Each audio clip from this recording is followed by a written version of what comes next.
আজ ধলাই জেলা মৎস্য দপ্তরের উদ্যোগে আমবাসা কনফারেন্স হলে আমবাসা পঞ্চায়েত রাঞ্চ ট্রেনিং ইনস্টিটিউটের কনফারেন্স হলে জেলাভিত্তিক এক অনুষ্ঠানের মধ্য দিয়ে বন্যায় ক্ষতিগ্রস্ত ৩,৪৮৫ জন মৎস্য চাষীকে ৫,৭৬০ টাকা করে প্রদান এবং মৎস্য সহায়ক যোজনার মাধ্যমে ৭৭০ জন মৎস্য চাষীকে ৬,০০০ টাকা প্রদান পর্বের আনুষ্ঠানিক সূচনা হয়। প্রত্যেকের ব্যাংক অ্যাকাউন্টে এই অর্থরাশি পৌঁছে যাবে। সেই সাথে ২৫ জন সুবিধাভোগীকে আইস বক্স এবং ২টি মৎস্য সমবায় সমিতি লিমিটেড ও ৭৬ জন সুবিধাভোগীকে মৎস্য চাষের জন্য সহায়ক সামগ্রী প্রদান করা হয়। কি জানালেন সংশ্লিষ্টরা শোনাবো।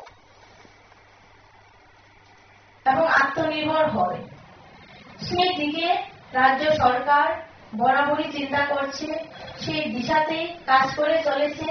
তারই ফলস্বরূপ আজকে আমাদের এই অনুষ্ঠান।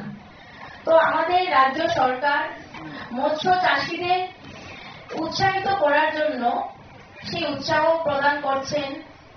আজকে এখানে জাল বিতরণ করা হবে, বিভিন্ন সমবায় সমিতি এবং ব্যক্তিগতভাবে অনেকজন মৎস্য চাষীকে সেটাও জাল দেওয়া হবে।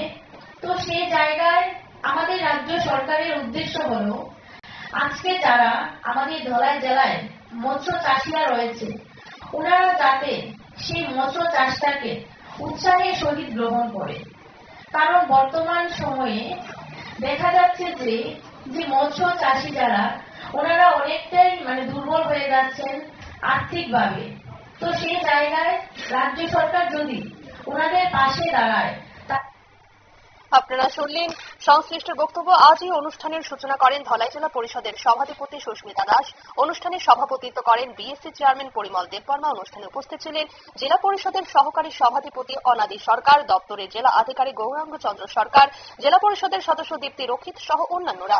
এবং এই অনুষ্ঠানে জেলার বিভিন্ন মহকুমার মৎস্য চাষীদের উপস্থিতি ছিল যথেষ্ট লক্ষণীয়। নিয়ে নিচ্ছে ছোট্ট একটি বিজ্ঞাপন বিরতির সঙ্গে থাকুন।